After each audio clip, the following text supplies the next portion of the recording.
Welcome back to the my YouTube channel. तो आज मैं आप लोगों को बायोलॉजी के जो इंपॉर्टेंट टॉपिक्स हैं, जहाँ जहाँ से क्वेश्चंस आते हैं, एनसीईआरटी की इंपॉर्टेंट लाइन, वो सारा मैं आप सभी को करवाने वाली हूँ। ये है मेरे पास 11 के एनसीईआरटी एंड ये है मेरे पास 12 के एनसीईआरटी। ये मेरे पास पुरानी वाली एनसीईआरटी है। अगर आपके पास नई वाली है तो आप लोग टॉपिक्स देख लेना एंड उसको मैच कर लेना अपनी एनसीईआरटी से। एनसीईआरटी के सारी जो है 11 और 12 के जितने भी इंपॉर्टेंट क्वेश्चन जहाँ से बनते हैं एंड टॉपिक्स, वो सारे वन बाय वन हर एक चैप्टर से करवाने वाली हूँ। तो आप वीडियो को स्किप मत करना, ये बहुत ही ज़्यादा इंपॉर्टेंट होंगे पेपर्स के लिए। सबसे पहले 11 से स्टार्ट करते हैं। सबसे फर्स्ट चैप्टर जो कि हमारा है द लिविंग वर्ड। तो द लिविंग वर्ड में ना सबसे पहले आपको ना इस पेज से क्वेश्चन आते हैं, क्योंकि यहाँ पे जो है लिविंग के कैरेक्टरिस्टिक लिखे हुए हैं। तो लिविंग के कौन कौन से कैरेक्टरिस्टिक होते हैं, डिफाइनिंग फीचर्स होते हैं, वो आप याद कर लेना। यहाँ से आपका लेना जो सारी कोड दिए हुए हैं उनके फुल नेम्स एंड ये वाला ये बायोलॉजिकल नेम कैसे लिखा जाता है, ये सारे पॉइंट्स आप याद कर लेना। बस इतना आपको यहाँ से करना है। एंड लास्ट में आपको यहाँ से करना है ये वाला सिस्टमा नेचर, लिनियस की पब्लिकेशन का नाम आप अच्छे से याद कर लेना। देन इसके बाद ये वाला आपको टेक्सोनॉमिकल हायरार्ची अच्छे से आप इसको याद कर लेना, ascending order, ascending and descending order में। एंड देन इसको ये टेबल आप अच्छे से याद कर लेना। बस आपका ये है जो कि फर्स्ट चैप्टर में इंपॉर्टेंट है। नेक्स्ट है आपका chapter number 2 biological classification. Then इसमें आपको ये दोनों पेज पूरा कर लेना है, क्योंकि यहाँ पे पूरा दिया हुआ है कि कौन सा किंगडम इसने क्लासिफाई किया था। एंड यहाँ पे सारे किंगडम की जो है पूरे टाइप्स लिखे हुए हैं इस टेबल पे, तो आप अच्छे से कर लेना सारा कैरेक्टरिस्टिक वगैरह। एंड देन उसके बाद ये आ जाता है किंगडम मोनेरा। किंगडम मोनेरा आप कर लेना। आज बैक्टीरिया, यू बैक्टीरिया, इसके क्वेश्चन आ जाते हैं कि मेथनोजन कौन से बैक्टीरिया प्रोड्यूस करते हैं। नेक्स्ट जो है किंगडम प्रोटिस्टा एंड माइकोप्लाज्मा भी आप कर लेना। फिर आ जाता है किंगडम प्रोटिस्टा, जिसमें आप ये क्लासिफाइड कर लेना, क्योंकि डाई एटम पे क्वेश्चन आते हैं। एंड यहाँ पे जो है यूग्लिना का कर लेना, आप यहाँ से क्वेश्चन आते हैं। नेक्स्ट आ जाता है आपका फंगाई। फंगाई में आप यहाँ पे जो है फंगाई के सेक्सुअल साइकिल कर लेना, जहाँ पे तीन स्टेप फॉलो करते हैं कि कौन कौन से स्टेप हैं, तो स्टेप वाइज आप इसको याद कर लेना। नेक्स्ट आ जाता है बेसिकली यहाँ से आप याद कर लेना कि वायरस, वायरोइड, प्रायोन्स, इन सबको किसने कब और कैसे क्लासीफाई किया था। एंड ऑल्सो यहाँ पे ये लाइकेंस का याद कर लेना कि लाइकेन किसके बीच का एसोसिएशन होता है। नेक्स्ट आ जाता है प्लांट किंगडम। प्लांट किंगडम में आपको ये वाला टेबल याद कर लेना पूरा, क्योंकि यहाँ पे सारे जो है एल्गाई के डिवीजन के पूरे दिए हुए हैं, कैरेक्टरिस्टिक एंड पिगमेंट वगैरह, हैबिटेट, तो ये इंपॉर्टेंट है। फिर इसके बाद है ये प्रोटोनिमा। गेमेटोफाइट में मोसेस के 2 स्टेज होते हैं, एक प्रोटोनिमा होता है एंड लीफी स्टेज होता है, तो इन दोनों को अच्छे से याद कर लेना। देन फिर इसके बाद आ जाता है आपका chapter number 4 animal kingdom. Animal kingdom में आप यहाँ पे सबसे पहले ये फाइलम पॉलीफेरा का अच्छे से याद कर लेना। देन इसके बाद आप ये फाइलम निडारिया अच्छे से कर लेना, क्योंकि यहाँ पे पॉलीप और मेडुसा का जो स्टेज होता है वो पूछा जाता है कि किसके फीचर्स होते हैं। यहाँ पे आप यूनोफोरा का कर लेना, क्योंकि यहाँ पे पूछे जाते हैं कि बायोलुमिनस प्रॉपर्टी कौन सी फाइलम की होती है। फिर उसके बाद यहाँ पे जितने भी फाइलम बच्चे हैं ना, आप उसके जो है एग्जाम्पल्स वगैरह याद कर लेना, बस और कुछ नहीं करना। एंड हाँ ये हेमिकोडेटा, प्रोबिस, कोलर, ट्रंक, इनके जो स्ट्रक्चर। एंड ये वाला आप कर लेना इकाइनोडर्मेटा, क्योंकि वाटर वेस्कुलर सिस्टम यहाँ पे प्रेजेंट होता है, तो पूछता है कि वाटर वेस्कुलर सिस्टम कौन से फाइलम में प्रेजेंट होता है, तो ये कर लेना बस। बाकी के जो बच्चे हैं उसमें से आप एग्जाम्पल्स याद कर लेना, लिखना काफी है। लास्ट ये है टेबल नंबर 4.2, जहाँ पे आपको पूरे फाइलम दिए हुए हैं, उनके लेवल ऑफ ऑर्गेनाइजेशन दिया हुआ है एंड सिमेट्री, सिलोम, सेगमेंटेशन सब कुछ दिया हुआ है, तो आप इसको याद कर लेना अच्छे से। फिर आ जाता है chapter number 5 morphology of flowering plant. इसमें आपका जो सबसे इंपॉर्टेंट है ये है रीजन्स ऑफ फ्रूट। ये वाला डायग्राम आप अच्छे से याद कर लेना, क्योंकि इस डायग्राम से क्वेश्चन आ सकता है, एम्स में भी आया हुआ है, एम्स का पीवाईक्यू, तो ये इंपॉर्टेंट है। नेक्स्ट है ये मॉडिफिकेशन ऑफ फ्रूट, यहाँ से रूट के ऊपर क्वेश्चन आ जाते हैं, और सबसे इंपॉर्टेंट तो ये है न्यूमेटोफोर, इससे क्वेश्चन आते हैं। फिर नेक्स्ट आपका आ जाता है यहाँ से क्वेश्चन आता है टाइप्स ऑफ लीव्स एंड इसके एग्जांपल से क्वेश्चन आ जाते हैं कितने टाइप के लीफ होते हैं, स्पेशली ये रिजेस पे क्वेश्चन आते हैं, तो आप इसको अच्छे से कर लेना। फिलोटैक्सी के एग्जांपल अच्छे से कर लेना। देन इसके बाद यहाँ पर आपका है ये एस्टिवेशन, टाइप ऑफ एस्टिवेशन, इनके सारे एग्जांपल्स कर लेना। फिर उसके बाद है टाइप्स ऑफ प्लासेंटेशन, इसको अच्छे से कर लेना और इसके एग्जांपल। फिर आप यहाँ पे कर लेना कि फ्रूट्स का कि कौन सा पार्ट ईटेबल होता है, मैंगो एंड कोकोनट का। नेक्स्ट आप यहाँ पे dicot seed and monocot seed का स्ट्रक्चर आप दोनों अच्छे से कर लेना, इसका लेयर्स वगैरह पूछा जाता है बेसिकली। बस ये चैप्टर में जो कि इंपॉर्टेंट है, जो कि एग्जाम में आएगा। नेक्स्ट है चैप्टर हमारा 6, इसमें permanent tissue, colon parenchyma, skeleton का क्या क्या फंक्शन होता है, इसको अच्छे से याद कर लेना। जाइलम एंड फ्लोएम का तो फंक्शन को पता ही है, तो इसको याद करके तो जरूरत है नहीं। हाँ ये एंडार्च और एक्सटार्च आप याद कर लेना अच्छे से। फिर उसके बाद आ जाता है ये मोनोकोट एंड डाइकोट, जो स्टोमेटा होता है कहाँ पे प्रेजेंट होता है। बेसिकली जो मोनोकोट स्टोमेटा होता है उसका जो शेप होता है वो डबल शेप होता है, और जो डाइकोट स्टोमेटा होता है उसका जो शेप होता है वो नॉर्मल बीन शेप होता है, तो इसका जो डिफरेंस आप कर लेना अच्छे से।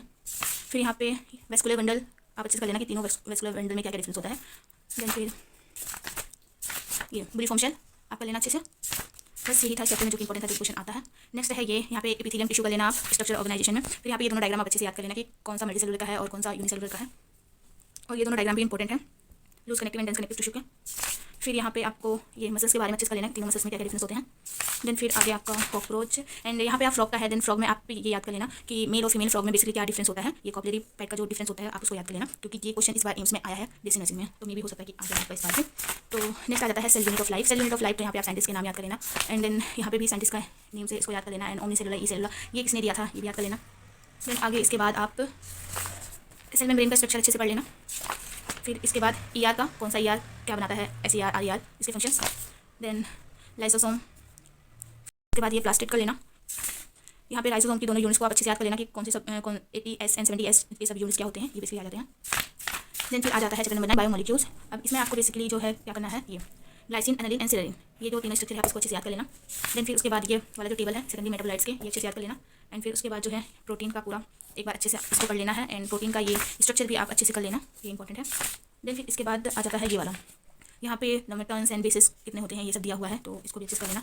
फिर इसके बाद जो है हमारा चैप्टर आता है chapter number 10 cell cycle and division. तो यहाँ पे ना ये दोनों ही पेज बहुत इंपॉर्टेंट है, जितनी भी इन्फॉर्मेशन यहाँ पे दी हुई है ये सारा आप याद कर लेना। एंड इसके जो स्टेप्स हैं ये सारा याद कर लेना कि किसके बाद कौन सा स्टेप आता है। फिर यहाँ पे आपको ये जीन और फेस अच्छे से याद कर लेना। देन उसके बाद आपको यहाँ पर एम फेस कर लेना, और एम फेस में इंपॉर्टेंट है ये टेलोफेस। यहाँ पे टेलोफेस से क्वेश्चन पूछते हैं, बहुत क्वेश्चन पूछते हैं टेलोफेस से। एंड नेक्स्ट है ट्रांसपोर्टेशन इन प्लांट, तो ये भी डिलीट हो गया है। एंड इसके बाद वाला चैप्टर नंबर 12 वो भी डिलीट हो गया, न्यूरो न्यूट्रिशन। तो हम आगे जाएंगे चैप्टर नंबर 13 पे, जो कि है फोटोसिंथेसिस इन हायर प्लांट। तो फोटोसिंथेसिस इन हायर प्लांट में बेसिकली आप यहाँ पे साइंटिस्ट के नाम याद कर लेना कि किसने कौन सा एक्सपेरिमेंट किया था। देन उसके बाद आपको ये याद कर लेना है कि लाइट्रेशन डार्क्रेशन कहाँ पर होती है। फिर उसके बाद आप ये सन सेंटर्स कौन सा होता है। फिर इसके बाद आपका आ जाता है इसमें ये कैल्विन साइकिल के तीनों स्टेप याद कर लेना। NC3 C4 पाथवे अच्छे से कर लेना, और C4 कार्बन NC3 कार्बन कौन कौन से होते हैं उनके नेम्स अच्छे से कर लेना आप। फिर आपका आ जाता है next chapter number 14 respiration. Chapter number 14 respiration में आपको बेसिकली जो करना है ये इलेक्ट्रॉन ट्रांसपोर्ट सिस्टम, इसको अच्छे से करना है। एंड देन इसके बाद जो आपको करना है ये रेस्पिरेटरी फंक्शन सारे अच्छे से कर लेना बस। फिर आ जाता है आपका यहाँ से plant health and development, sorry plant growth and development. तो यहाँ पे आपको बेसिकली क्या याद करना है, सबसे ज़्यादा आपको यहाँ पे फोकस करना है वो है यहाँ की प्लांट ग्रोथ रेगुलेटर की जो डिस्कवरी है उसके ऊपर। सारे हार्मोन्स एंड उसके फीचर्स आपको याद कर लेना है इस चैप्टर में, बस और कुछ नहीं करना है।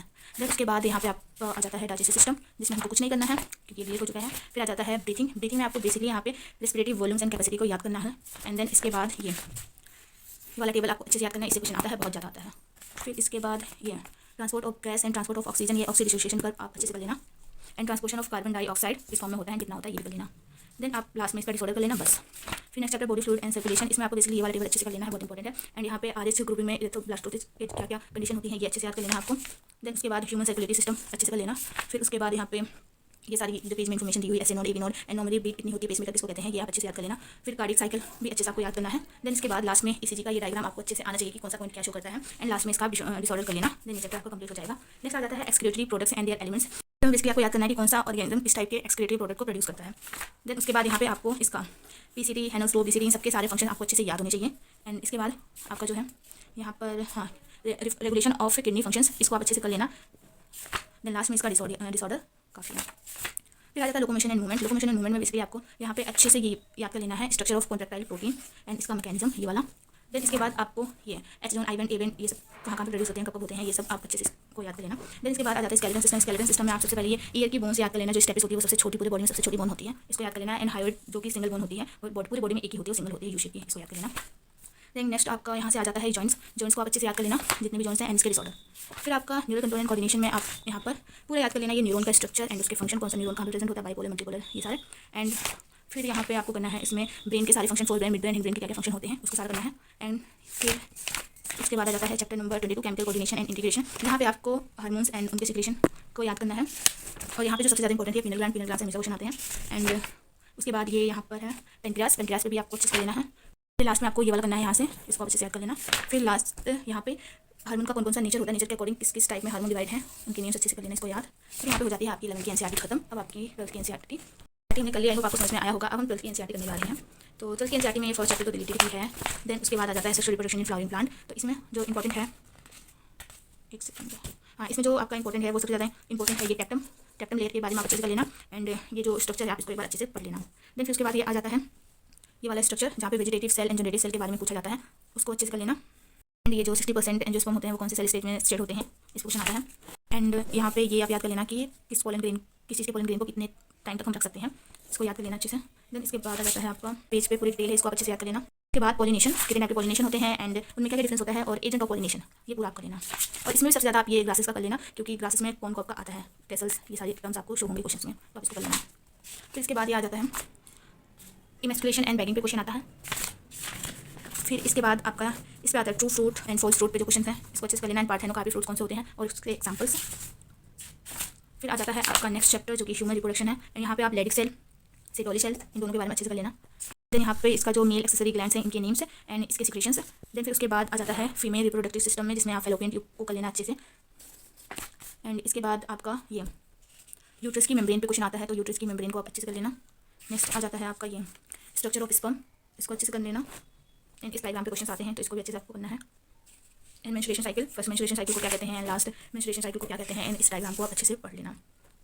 फिर आ जाता है आपका फर्टिलाइजेशन। तो फर्टिलाइजेशन कहाँ पर होता है ये आप अच्छे से याद कर लेना। एंड कौन सी लेयर के कॉन्टैक्ट में आने से होता है ये भी अच्छे से कर लेना। फिर इसके बाद आ जाता है ये प्रेगनेंसी एंड एम्ब्रियोनिक डेवलपमेंट, जहाँ पे आप सारे हार्मोन्स अच्छे से कर लेना।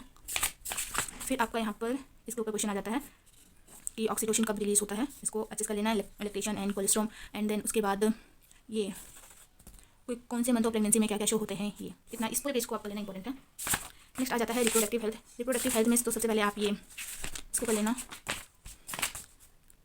पॉपुलेशन कंट्रोल मेथड के बैरियर मेथड एंड IUDs के सारी इन्फॉर्मेशन याद कर लेना, इनका यूट्यूब डिवाइस के, एंड स्टेरिलाइजेशन कौन कौन से होते हैं एंड उसमें क्या होता है, इसको अच्छे से याद कर लेना। देन उसके बाद इनफर्टिलिटी, ये सारी चीज़ें, इन विट्रो फर्टिलाइजेशन एंड ये सारा सब कुछ याद कर लेना, ये पूरा पेज इंपॉर्टेंट है। फिर इसके बाद आ जाता है प्रिंसिपल ऑफ इनहेरिटेंस, जिसमें आप सबसे पहले ये टेबल याद कर लेना कि कितने ने जो है कॉन्स्ट्रक्टिंग ट्रेड्स थी जो कि मेंडल ने स्टडी किया था प्री प्लांट में, एंड कितने कैरेक्टर्स थे, अच्छे से याद कर लेना इसको। एंड मेंडल ने ये कौन से प्लांट पे किया था एंड कब किया था, ये डाटा भी आप याद कर लेना। एंड देन इसके बाद आप यहाँ पर ये लॉ ऑफ डोमिनेंस के तीनों कैरेक्टरिस्टिक्स अच्छे से याद कर लेना। एंड ये वाला एग्जाम्पल है इनकम्प्लीट डोमिनेंस को, इसको भी अच्छे से कर लेना और इसके एग्जाम्पल भी याद कर लेना। देन इसके बाद ये को डोमिनेंस के एग्जाम्पल कौन कौन से हैं, इसको अच्छे से याद कर लेना। फिर लास्ट में आपको इसमें जो याद करना है, ये क्रोमोसोमल थ्योरी ऑफ इनहेरिटेंस किसने दिया था एंड किस पे दिया था एंड क्यों दिया था, इसको अच्छे से याद कर लेना है। लाइक इसमें आपसे पूछा जाता है कि जो मॉर्गन थे उन्होंने ओनली ये हाउस फ्लाई को ही क्यों चुना था अपने एक्सपेरिमेंट के लिए, तो बताना होता है। फिर आपको इसमें लास्ट का लेना है सेक्स डिटर्मिनेशन, ज़्यादातर यहाँ पे ये बर्ड का पूछा जाता है। एंड देन लास्ट में आपको यहाँ से करना है मेंडेलियन डिसऑर्डर्स, सारे डिसऑर्डर्स के नेम आप अच्छे से याद कर लेना, एंड यहाँ पे इन सबको क्रोमोसोमल डिसऑर्डर को अच्छे से याद कर लेना। फिर नेक्स्ट चैप्टर आपका आ जाता है मॉलिक्यूलर बेसिस ऑफ इनहेरिटेंस। इसमें आपको बेसिकली यहाँ पे जो है सारा इसको याद कर लेना, पैकेजिंग ऑफ DNA हेलिक्स के, हिस्टोन एंड हिस्टोन ऑप्टोमेटर के बारे में अच्छे से। देन फिर इसके बाद यहाँ पे आपको इनके ट्रांसफॉर्मिंग प्रिंसिपल्स कर लेना कि किसने कब कौन से जेनेटिक मटेरियल का डिस्कवरी किया था एंड कैसे किया था एंड किसके थ्रू किया था, क्या कौन सी बैक्टीरिया का यूज़ किया था, ये सब आते हैं। फिर आ जाता है आपका यहाँ पर ये वाला स्ट्रक्चर आप अच्छे से कर लेना, रेप्लिकेटिंग फॉर्क का। देन यहाँ पे आप याद कर लेना कौन से स्टॉप कोडन कितने होते हैं, एंड बेसिकली यहाँ पे ये जेनेटिक कोड के जो फीचर्स हैं उसको आप अच्छे से याद कर लेना। देन इसके बाद आप यहाँ पर 7 चैप्टर आ जाता है जिसमें बिग बैंग थ्योरी आती है, उसको आप अच्छे से याद कर लेना। एंड आप इसको याद कर लेना मिलर का एक्सपेरिमेंट कि कौन कौन सी गैस थी और कितने डिग्री ऑफ सेल्सियस पे थी, इसको क्वेश्चन आता है, इस वाले एम्स में भी आया हुआ है, तो याद कर लेना आप इसको। देन फिर इसके बाद इसमें आपको बेसिकली ये याद कर लेना है हार्डी-विंगर प्रिंसिपल का क्या शिफ्टिंग था। देन यहाँ पे आपको ये homologous evolution and heterologous evolution, divergent conservation, इन सब के एग्जांपल आप अच्छे से कर लेना। Origin and evolution of man का आप सारा सब कुछ याद कर लेना सबके बारे में, एंड उनकी क्रेनियल कैपेसिटी कितनी होती है वो भी सारी चीज़ें आप याद कर लेना क्योंकि इंपॉर्टेंट होते हैं क्वेश्चन आते हैं इसके ऊपर। देन नेक्स्ट चैप्टर आ जाता है आपका ह्यूमन हेल्थ एंड डिसीज। इसमें आपको यहाँ पे सबसे पहले जो करना है वो सारे कॉमन डिसीज़ के नेम्स को अच्छे से याद करना है, एंड उनके पॉजिटिव एजेंट कौन कौन से होते हैं एंड इसके सिम्टम्स क्या है, वो सारी चीज़ें इस पर इन सबसे क्वेश्चन आते हैं, इंपॉर्टेंट है ये सारा जो भी है बहुत ज़्यादा। एंड देन उसके बाद आ जाता है इम्यूनिटी। इम्यूनिटी पे आपको physical barrier, psychological barrier and cellular barrier, cytokinin barrier and interferon, इस पे क्वेश्चन आपको देखने को मिलते हैं। इम्यूनिटी का आप अच्छे से याद कर लेना। लास्ट में ये कि कौन कौन से टाइप की एंटीबॉडी होती हैं एंड कहाँ पे पाई जाती हैं, इनका काम क्या होता है एंड एंटीबॉडी को रिप्रेजेंट कैसे करते हैं, इसको अच्छे से याद कर लेना। एंड ये आता है सेल मेडिएटेड इम्यूनिटी से जो ग्राफ्ट रिएक्शन होता है उस पर क्वेश्चन आता है, तो इसको आप अच्छे से कर लेना। देन उसके बाद आपका इस पे क्वेश्चन आते हैं कि इसके पॉजिटिव एजेंट क्या होता है, इसका फुल फॉर्म पे आ जाते हैं, तो इसको आप कर लेना अच्छे से। फिर इसके बाद यहाँ पे ड्रग्स पे क्वेश्चन आ जाते हैं, तो कौन सा ड्रग्स कौन से प्लांट से मिलता है, कैसे पाया जाता है, उसको अच्छे से कर लेना, और इसको खाने के बाद क्या क्या सिम्टम्स होते हैं इनको अच्छे से कर लेना। देन इसके बाद आ जाता है ये वाला चैप्टर जो कि डिलीटेड है बेसिकली। देन इसके बाद माइक्रोब्स इन ह्यूमन वेलफेयर, तो ये पूरा पेज आप इसको अच्छे से कर लेना, इंपॉर्टेंट है। एंड ये वाला पेज भी, एंड स्पेशली ये अलेक्जेंडर फ्लेमिंग ने वर्क किया था स्ट्रेप्टोकोकस बैक्टीरिया पर, एंड ये वाला भी chemical enzymes and bioactive molecules. Then इसके बाद लास्ट में आपको यहाँ पे कर लेना है बायोलॉजिकल कंट्रोल एंड पेस्ट, यहाँ पे बीटी कोडिंग आप अच्छे से कर लेना। एंड यहाँ पर माइकोराइजा, ग्लोमस, इन सब के बारे में एग्जाम्पल वगैरह अच्छे से याद कर लेना। फिर आ जाता है आपका बायोटेक्नोलॉजी। बायोटेक्नोलॉजी से बेसिकली आप ये वाला वेक्टर है, इसके बारे में आप अच्छे से पढ़ लेना। एंड यहाँ पर ये पूरा टॉपिक आप कर लेना, separation and isolation of DNA fragment, यहाँ से क्वेश्चन आते ही आते हैं, चैप्टर से कहीं क्वेश्चन आया ना, लेकिन यहाँ से क्वेश्चन जरूर आते हैं, तो बहुत इंपॉर्टेंट है चैप्टर। तो नेक्स्ट आ जाता है vector for cloning gene in plant and animal, इसको अच्छे से कर लेना। एंड यहाँ पे कॉम्पिटेंट होस्ट कैसे ट्रांसफॉर्मेशन होता है इनका, micro injection and biolistic gene कन, इन सबका अच्छे से कर लेना।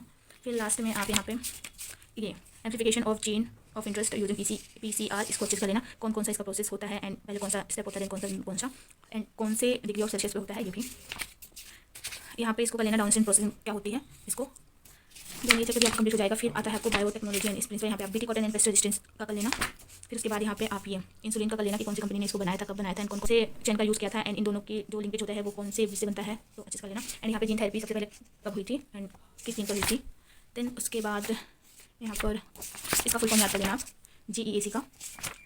फिर आ जाता है आपका इकोलॉजी का सेशन, जहाँ पे आपको करना है यहाँ से बेसिकली ये पॉपुलेशन एट्रीब्यूट्स, ये पूरा पेज, ये डायग्राम अच्छे से कर लेना। पॉपुलेशन ग्रोथ, ये पूरी टॉपिक, नेटालिटी, मोर्टालिटी, पॉपुलेशन डेंसिटी अच्छे से कर लेना। इस ग्राफ से क्वेश्चन आता है, एंड बेसिकली इस R को क्या कहते हैं ये पूछा जाता है, तो इसको भी अच्छे से कर लेना। एंड यहाँ पर K को क्या कहते हैं, कैरिंग कैपेसिटी, इसको भी अच्छे से कर लेना। देन उसके बाद इस टेबल को अच्छे से कर लेना, इस टेबल से क्वेश्चन आता है, एंड इसके एग्जाम्पल भी याद कर लेना। नेक्स्ट चैप्टर आ जाता है इकोसिस्टम। इकोसिस्टम से बेसिकली आपको करना है फ्रेगमेंटेशन के बारे में, डेट्रीवर्स के बारे में, इसके एग्जाम्पल्स, इकोलॉजिकल पिरामिड्स के बारे में यहाँ पे पूछा जाता है, कौन सा स्टैंडिंग होता है, कौन सा इन्वर्टेड होता है, तो इसको आप अच्छे से कर लेना। फिर इसके बाद आ जाता है आपका बायोडाइवर्सिटी एंड कंजर्वेशन। तो बायोडाइवर्सिटी एंड कंजर्वेशन में आपका बेसिकली आता है ये इस टेबल से क्वेश्चन आते हैं, वर्टिब्रेट इनवर्टिब्रेट प्लांट्स, इनके रेशो क्या क्या होते हैं आप अच्छे से याद कर लेना इस डाटा को। फिर यहाँ पे आपका क्वेश्चन आ जाता है इस वाले ग्राफ से। फिर यहाँ पर आपको आता है कैरेक्टरिस्टिक ऑफ स्टेबल कम्युनिटी के क्या कैरेक्टरिस्टिक है, इससे क्वेश्चन आ जाता है। एंड एलन स्पीशीज इन्वेंशन से क्वेश्चन आता है। एंड द ईगल कल्चर से क्वेश्चन आता है। एंड लास्ट में आपका आता है in situ and ex situ conservation and उसके एग्जाम्पल। बस आप इतना कर लेना इस चैप्टर से। एंड ये चैप्टर तो ऑलरेडी रिलेटेड है ही, आप 11th और 12th का इतना कर लेना, आपका सारा चैप्टर हो जाएगा। आई होप आपको वीडियो पसंद आई होगी। वीडियो पसंद आए तो वीडियो लाइक करना एंड चैनल पर नहीं हो तो चैनल को सब्सक्राइब कर लेना। आगे भी आपको बहुत सारे आपके एग्जाम से रिलेटेड कंटेंट इसी चैनल पर मिलेंगे। तो thank you so much for watching. Next video में bye bye, all the best for your exam.